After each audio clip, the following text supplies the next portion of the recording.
देख एठी मो पाखरे एक रश्मि अछि ए बी रश्मि। तेबे हे रश्मि ए बिंदु आरंभ होई बी दिगरे आगु को बढ़ी तेबे हे रश्मि को मु ए बी रश्मि बोली लिखि पारि। एठी मो पाखरे आउ एक रश्मि अछि ए सी रश्मि। एही रश्मि को मु ए सी रश्मि बोली लिखिबि। तेबे ए बी रश्मि रो शीर्ष बिंदु होउची ए बिंदु एवं ए सी रश्मि रो शीर्ष बिंदु मध्य ए बिंदु। तेबे जेतेबेले दुईटी रश्मि गोटिए साधारण शीर्ष बिंदु रे छेद करंती सेतेबेले आमुक एक कोण मिलिथाय। तेबे एठी शीर्ष बिंदु ए बिंदु केवल ए बी रश्मि एवं ए सी रश्मि रो शीर्ष बिंदु नुहे।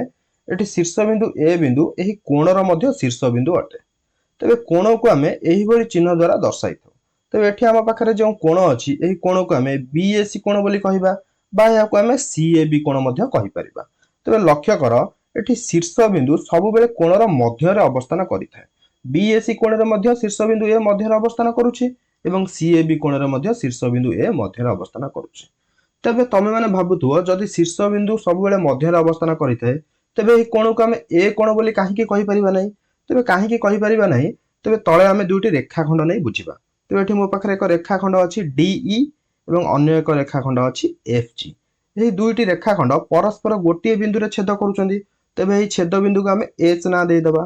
तेबे जदि आमे एही कोण गुडी को एच कोण बोली कहिबा तेबे आमे स्पष्ट होई परिबा नै आमे को कोण विषय रे कथा होचे। तेबे एच कोण कहिले एही कोण होई पारे बा एही कोण होई पारे बा एही कोण होई पारे बा एही कोण होई पारे। तेबे आमे जानि पारु नांती आमे को कोण विषय रे कथा होचंती। तेबे गोटे कोण को स्पष्ट करिया पय हेले हमकु तीनोटी बिंदुर आवश्यकता होइते। जदि मु एही कोण को स्पष्ट करिया पय चाहिबी तेबे एही कोण को मु EHG कोण कहि परिबी बा एहा को मु GHE कोण मध्य कहि परिबी।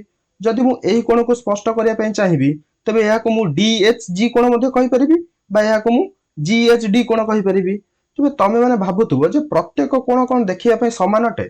तेबे ना प्रत्येक कोण देखिया पय समान होई नथे। तेबे एठी मो पाखरे एक कोण अछि एही कोणर नाम मु ABC देबी एवं एही कोण को मु BAC कोण बोली कहिबी। तेबे एठी मो पाखरे आउ एक कोण अछि XYZ एवं एही कोण को मु XYZ कोण बोली कहिबी। तेबे तमे माने लक्ष्य कर BAC कोण XYZ कोण ठारू छोट देखा होउची अर्थात XYZ कोण अधिक ओपन अछि बा खोला अछि BAC अपेक्षा।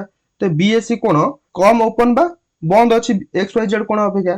तेबे आमे एही दुईटी कोण को देखिकि अनुमान लगाई परिबा ते जदि आमे एही कोण दुईटी को मापिबा तेबे BAC कोणर माप XYZ कोण ठारू छोट हेबो कारण XYZ कोण BAC अपेक्षा अधिक खोला अछि बा ओपन अछि एवं BAC कोण XYZ कोण ठारू कम खोला बा ओपन अछि। ठीक अछि।